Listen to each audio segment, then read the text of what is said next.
Hi guys, and welcome to a new video of the Inceptor framework. In this video, I'm going to talk about one of the most important tools integrated within Inceptor. This tool is Donut. So as you know, Inceptor can automatically transform any kind of binaries into position-independent shellcode that will then can be used to and packed within one of our templates. But of course, Inceptor uses external utilities to implement this functionality, and these three external utilities are SRTI by Monox Gas, which can be used to transform DLLs, native DLLs, into position-independent code. PE to shellcode by Sherazade, which can be used to transform PE and unmanaged XC into position-independent shellcode, and then Donut. Donut is great, and it's so great because it can transform practically anything into position-independent code. How? Well, Donut creates a different loader for any of these file formats, and it can automatically pack, it creates a shellcode by automatically embedding the loader that can load in memory all the prerequisites for the binary that we are trying to inject to be loaded and run, and then it will just start the entry point of the original binary that we are trying to transform into shellcode. And in addition to that, Donut can do a lot of other things like encrypting our shellcode, or patching any exit function to avoid disruption, or let me see, I don't even remember, or it can patching MC or WLDP and even ETW, or patching the command line for an XE, or a lot of things, and even compressing our shellcode. So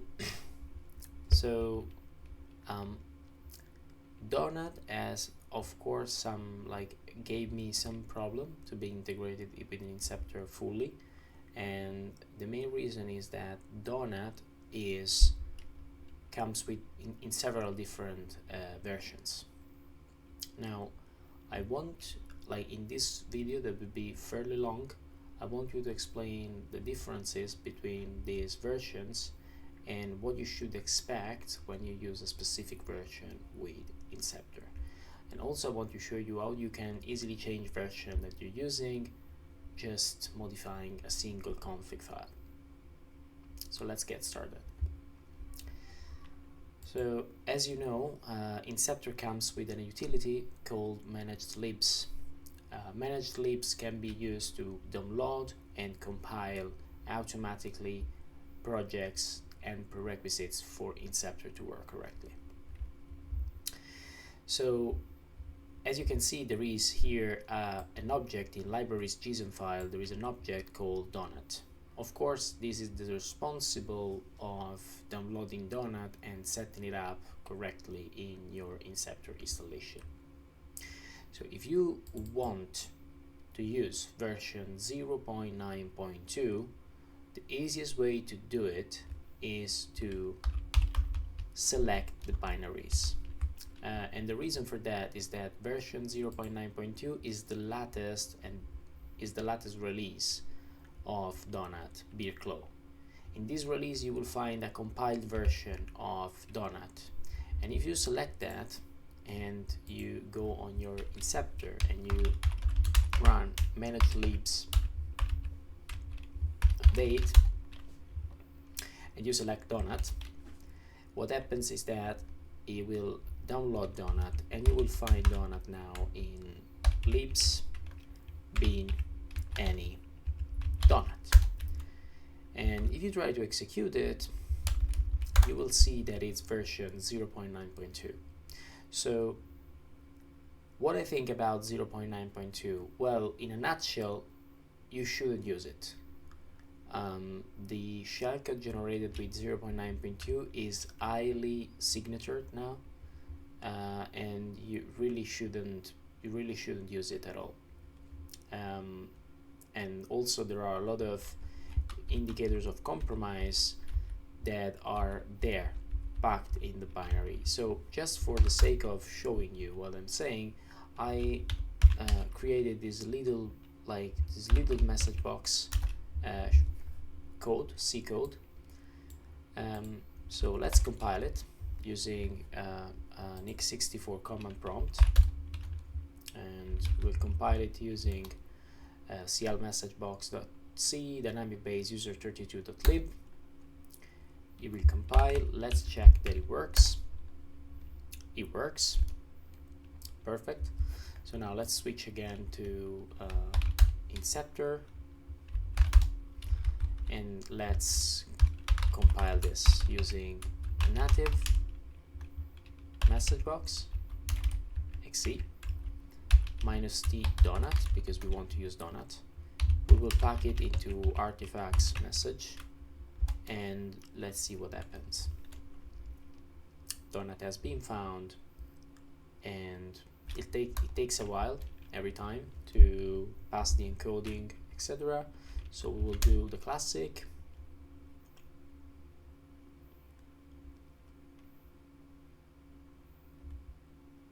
Alright, it compiled. Now if we run artifacts message, it will work. Once we are here, we have the possibility of inspecting the memory layout of this message.exe. And if we take a good look at the memory layout and the memory regions, we immediately identify two RWX sections, one with containing our payload E888. So this is not nice, because the shellcode is there, is easily identifiable, and also it's like the memory region is RWX, which is, as everyone knows, a common indicator of compromise. This is a native executable, and there shouldn't be any RWX section at all. So this is what I think about version 0.9.2. Don't use it. Practically, this is what I'm saying. But of course it's supported, so if you want to use it, use it. I usually use the master or the dev branch of 0.9.3. Of course, to specify the master, you just need to remove the branch from here. To specify the dev, you can select the dev from here. The preference here should be source, so that this thing is used by the downloader to update. So Python manage libs update, right? And we will update donut. This time we will download the source. So instead of just saying update, we will also need to build. The build will show all the repository we downloaded so far. We will select donut, so we can actually run it. It will identify the version as the standard version of the Wover, because there are other versions. I mean, the versions I've been talking about so far. So the 0.92, the 0.93 master, and the 0.93 dev are just 3 versions, but there are other 2 versions that I will talk about in a few minutes. So of course this will be compiled, and after compilation it will be set up, and it will replace the other donut that we had in libbin any. It will take a while. On my computer is way faster than this, but on a virtual machine it can take a while, because of course it can use just the resource of the virtual machine, and this is not like that great, I would say. All right, successfully configured. So if we now run libs bin any and donut, we should have virtual 0.9.3, and you can see how many more options there are. You can actually do a lot of things. You can even host your own payload with a web server embedded within the Donut loader. So, right, this is very cool. Let's see the difference though in terms of IOCs, right? We want to repack this using this Donut version and see what happens to the memory layout. Like practically what we are trying to understand if it is any better in terms of IOCs, or it's still, there is still something not really great. And so we will again execute our own, we will still execute our own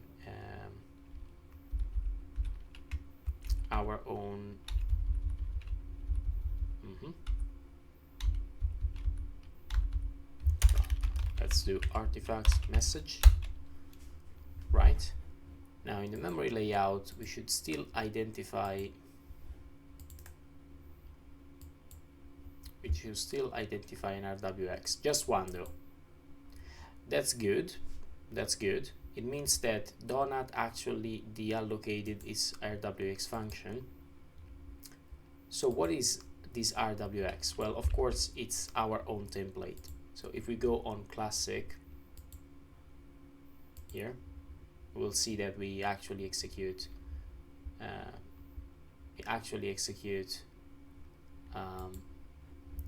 so let's go on classic, please. Okay, it opened it. So as you can see, it actually executes this, right? So what we can do is page read write, right? We can do this, then we can mem copy, and then we can actually run virtual protect.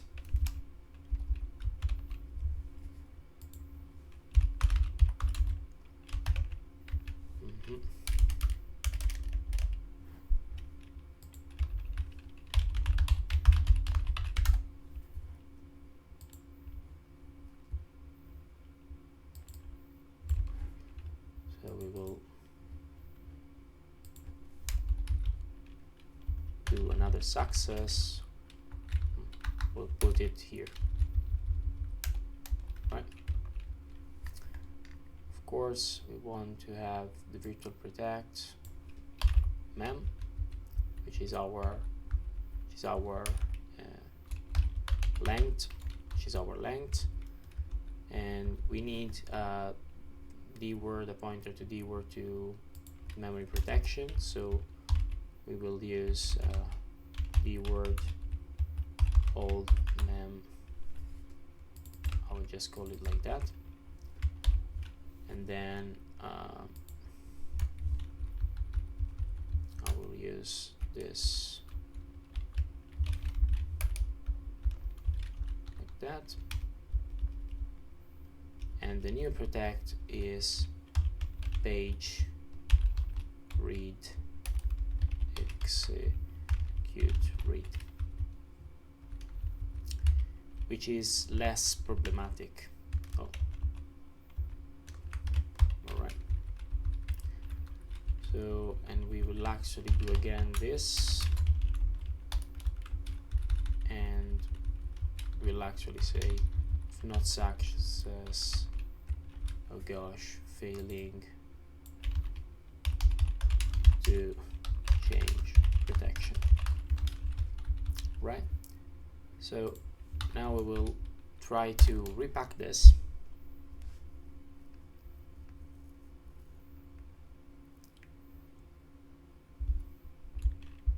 It will take another while.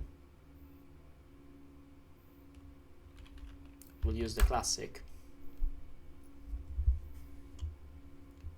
Let's hope I didn't do anything bad with the right. Seems like it worked fine. Now let's let's re-execute this, right? Executed. Now let's see if now the memory layout is all correct. Everything is correct.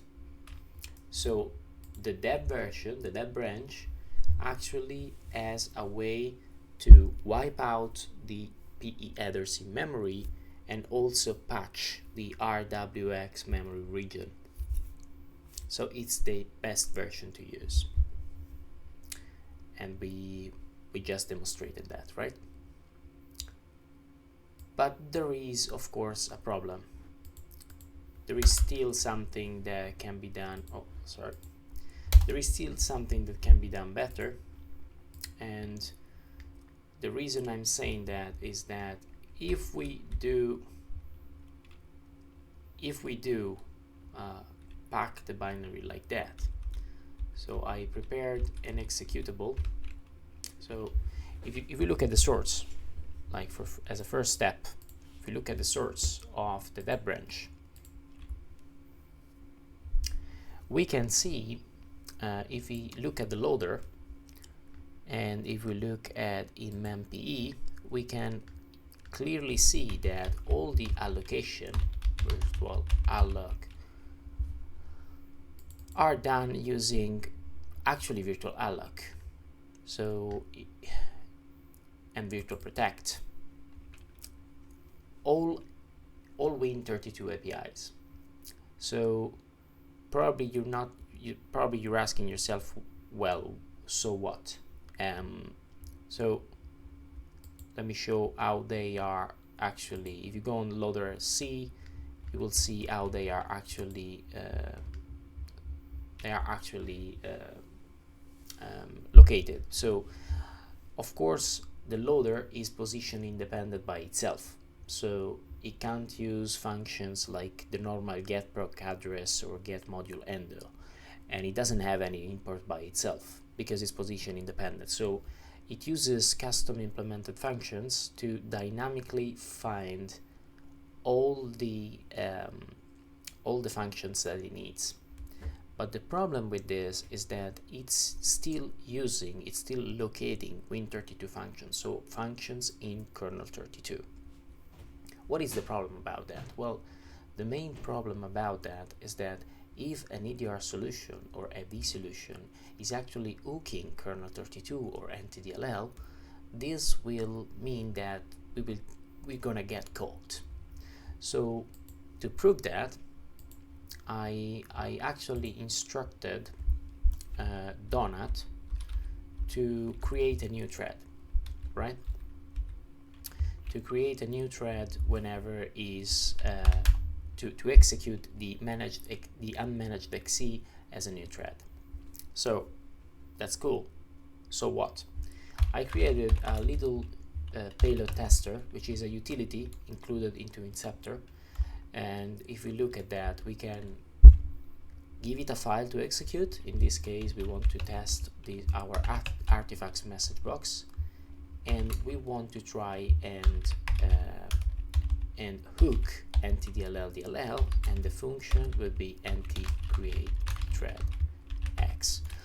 Why I'm not hooking NT-virtual-alloc or like allocate virtual memory or NT-write virtual memory or other functions like that? And the reason is that they are in a loader. You may actually execute, like you may have a lot of allocations, but done with local alloc or other IP functions or with section function, and it's very difficult to track them all down. So you will have a lot of noise, while ntCreateThread is executed by the Donut loader just once. So it's very easy to track down that function. So with that, we have this. We are yes, we didn't have the time to hook that, of course, my bad. I needed to add a delay. We will put a delay 1. 1 second is not really 1 second. We will use the demo CPP. The demo CPP is a special delay, which is not really a delay, it's just a get char. You need to press a button to continue. So it's not properly a delay. It's just more give me authorization to continue. We will use the classic as we did before, and the classic, as we can see, the classic is also using create thread, right? So what we expect from this is that if what I'm saying is true and the donut loader will be hooked and detected, we should now get two NT create thread X, 2 times, one from our template and one from the donut loader. Let's confirm that. So press a button. Yeah, sorry.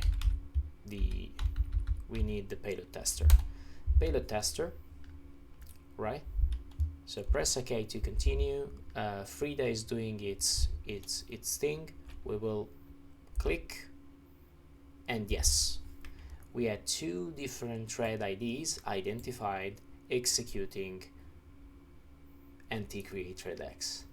And you can easily tell that one of the thread is our template, which is executing the main program, and the other thread is the donut loader. So we did it. But we want to be even more sure. So we will actually create a new artifact using another template, which is the classic.2. And the classic.2, instead of creating a thread, it will execute the entry point using just a sort of a jump. So a function, it will actually get the shellcode as a function pointer and then try to execute that shellcode as a function pointer. So practically a jump or a call, as you may see. So we'll use the classic too. Ah, gosh, I forgot again the delay. My bad. Delay 1. So we will steal the demo.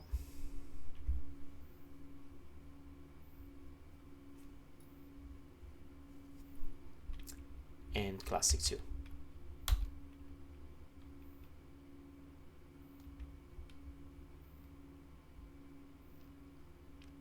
Perfect. So now we will run it with the payload tester, and yes, we installed the hook successfully, and we identify just one NT create thread X, which is now not our template anymore, because we're executing through a direct jump or a direct call actually, but it's actually identifying the thread created by the donut loader. Right, so this is interesting because we don't really have any control over this. How to solve this problem? So one of the solution actually was provided by one of my buddies, actually one of my friends, very nice guy, and he's Santiago P.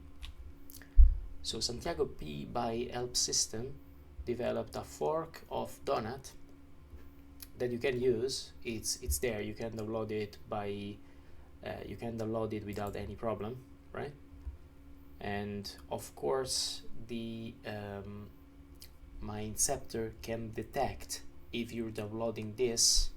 So if you want this, and instead of the original donut, what you need to do is go on libraries JSON, select donut, select this, put the Santiago P donut, and in the branch you put Syscalls, right? I think it's Syscalls, yes. So let's test it out. It should work fine, but let's test it out in real time. Python manage libs update. We need to, of course, rmdir qs libs source donut. We will do Python. We will do the update on donut, and now we are cloning from Santiago P, right? So it's downloading, right? Sometimes it hangs for some reason. We will build manage libs donut. So it actually identified that the version is the Santiago P version. The detection mechanism is still a bit clunky, but it works fine. So it will try to compile it, of course.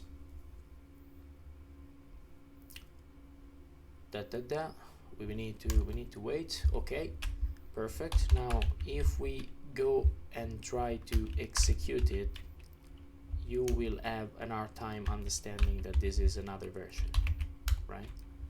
Because it's practically 0.93. It doesn't have anything different from 0.93, except that it will operate with Syscalls.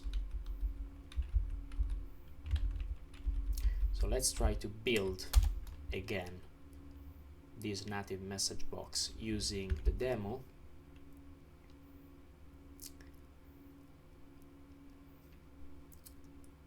And using the classic too.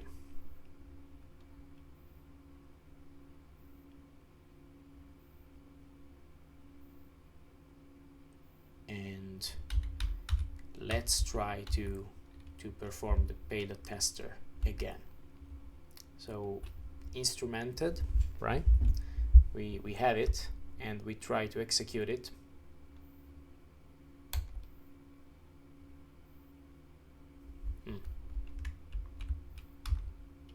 Something bad happened. So artifacts, message, press a button to start, executing, flop. We didn't actually execute the message box this time, which is a bit. So it should work in other circumstances, but in this case we have a flop. We had a flop.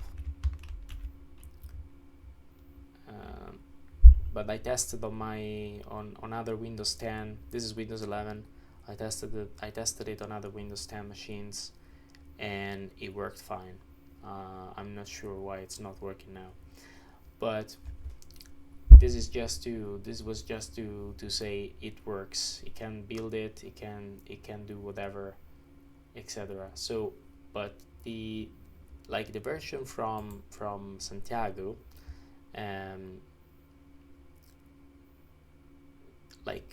has some issues anyway.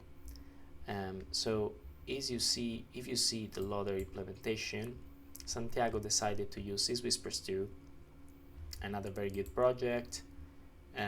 You can see it here. Syswhispers 3 great. And I actually built my own tool, Syswhispers 3, on top of this one. When I implemented Syswhispers 3, Syswhispers 2 was just focusing on direct Syscalls, and it didn't implement any indirect Syscall mechanism. So I decided to provide the tool with indirect Syscalls, and then after a while Xeno SCR, Connor Richard give some pushes, like request as a pull requests, with the implementation of indirect Syscalls. I was a bit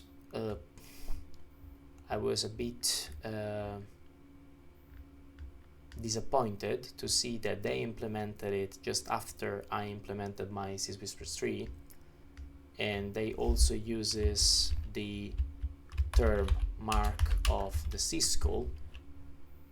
And if you search mark of the Syscall on GitHub, on Google, like the first result, wherever you are, this is a new machine. It's completely not related to it's completely not related to cache or anything like that. This is a new virtual machine, and it's my blog, but there is literally no there is literally no reference to syswhispers 3 or my tool or whatever. Was a bit pissed. Was a bit.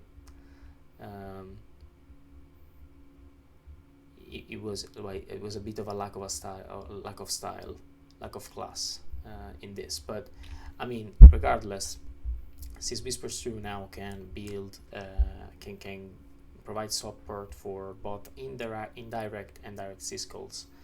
And what Santiago decided to do was to use syswhispers 2 to embed syscall stub inside Donut, which is an incredible idea.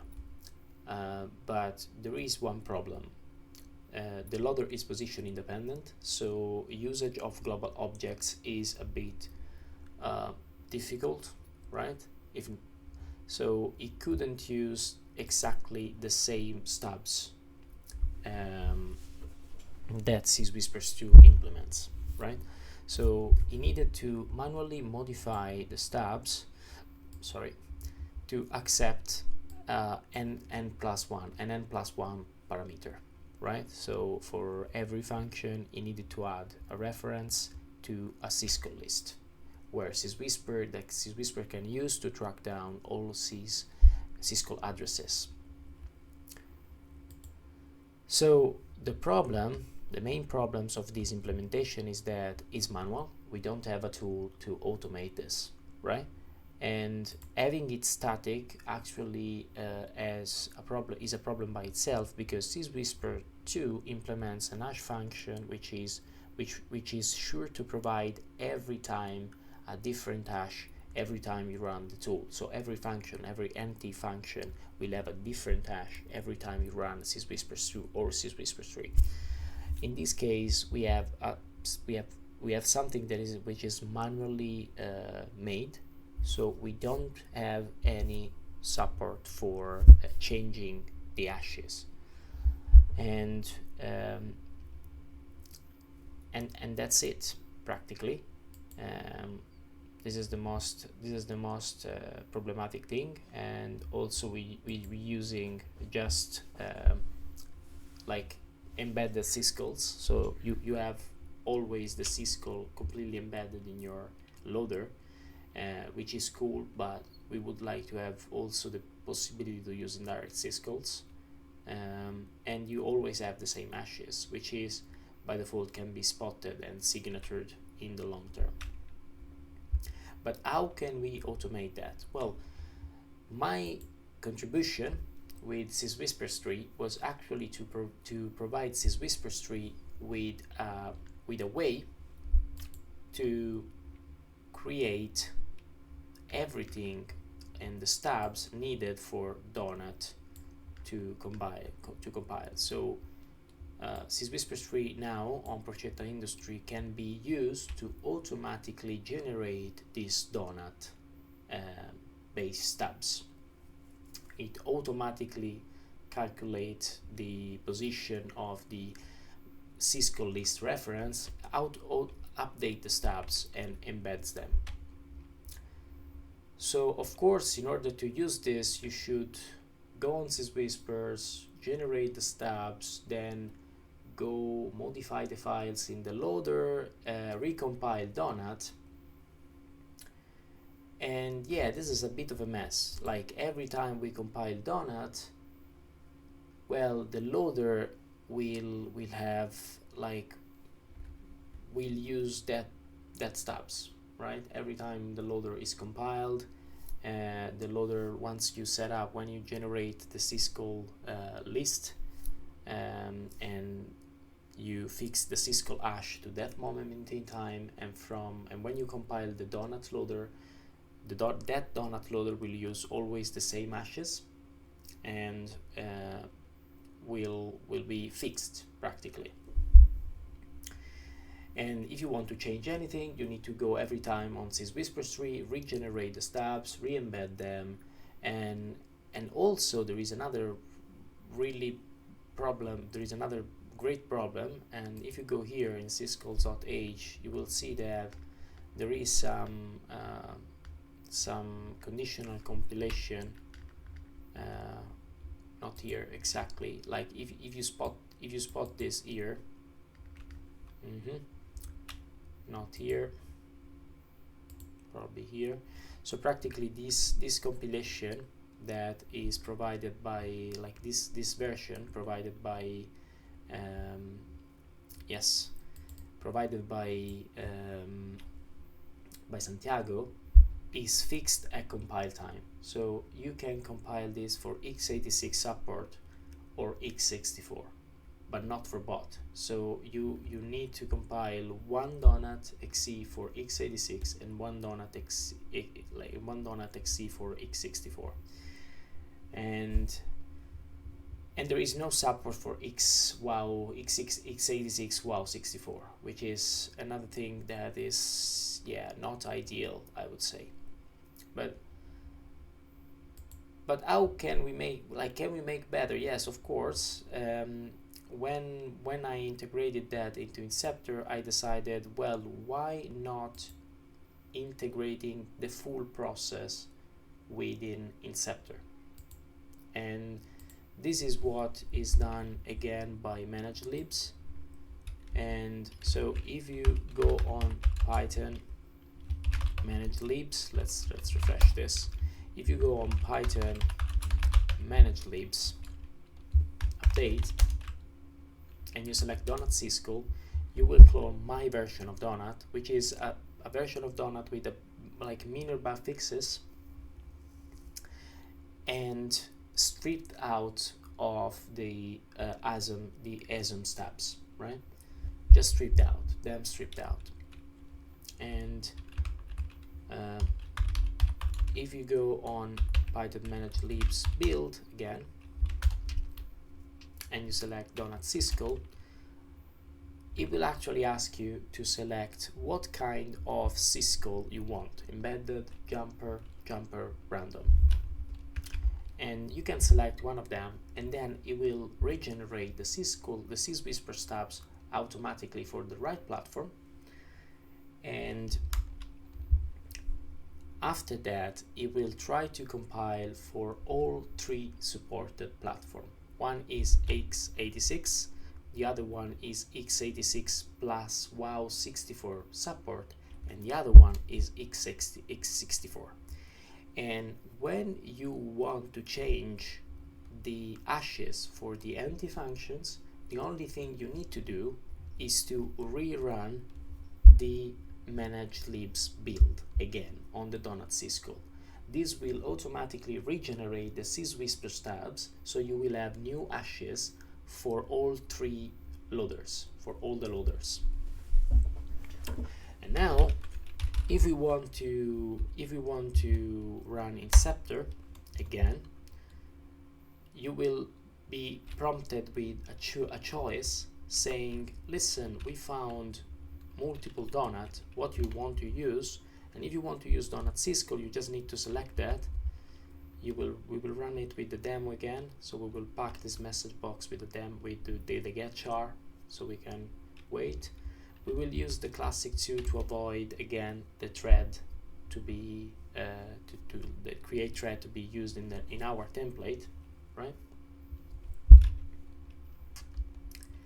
And now if we run the payload tester on mcreate thread x, we'll wait for a second.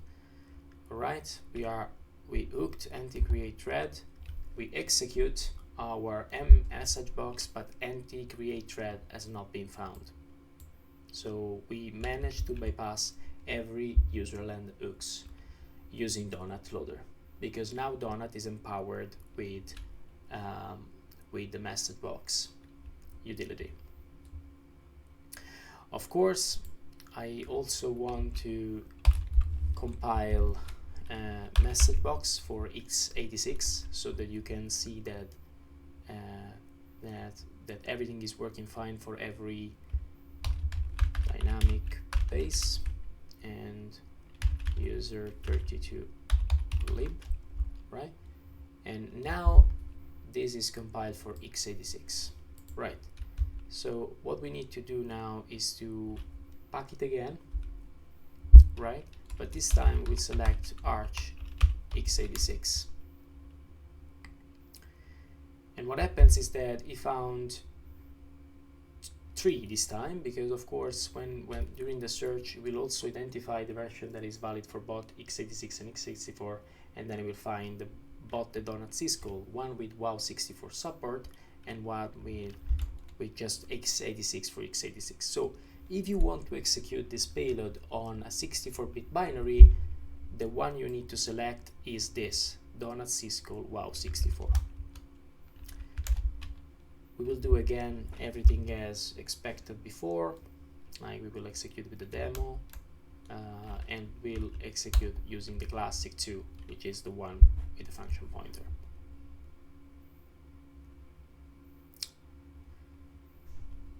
And alright, and then we will run again the payload tester to see if we can bypass the hook on anti-create regex. And we will run OK. It runs. We run an x86 binary on x64, right?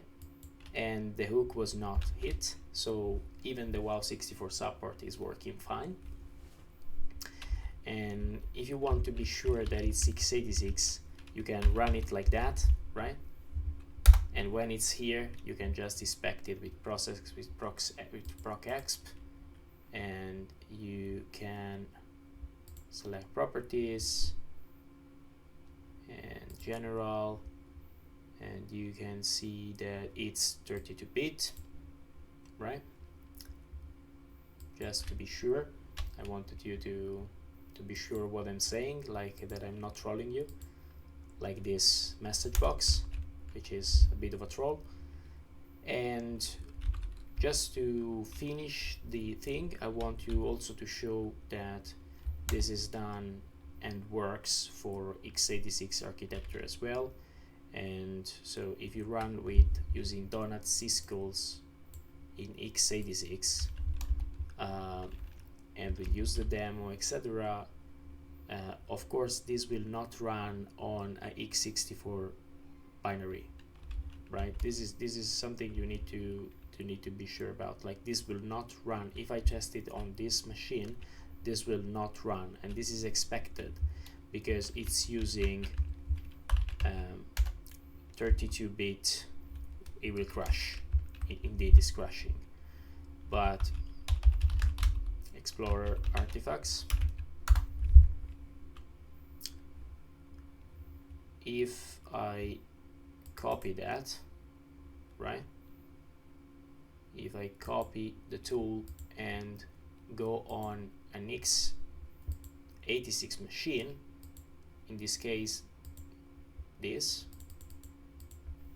is doing a bit, alright, and I paste it and I try to execute, press a button to start, and it works fine. So we did it. We empowered Donut with Syscall support, and every time, whenever you think you reach the moment to recreate the stub, you just need to run manage libs build and donut syscalls, and what it happens is that it will regenerate the stubs, and you can select another, for example, you can select the jumper type instead of the embedded type, and that will actually change both the hashes and the type of Syscall recovery type. And this will regenerate all the stubs for all platforms, and every time it will generate a new hash. So every donut will have loaders with new hashes. So the x64 version will have its own empty function hashes, and same goes for the x86 wow64 version, and same goes with the x64 version. So everything with their own hashes. And I guess that's it for this video. I hope you liked it. I hope also that you will like this functionality while you're using the tool. And if you have any question, drop me a message in Porchetta Industry Discord, or just a DM. I'm always I always welcome issues, or bug fixing, or like feature improvements. So, and so far, like it's everything from me, and hope you wish you a good one, and see you next time.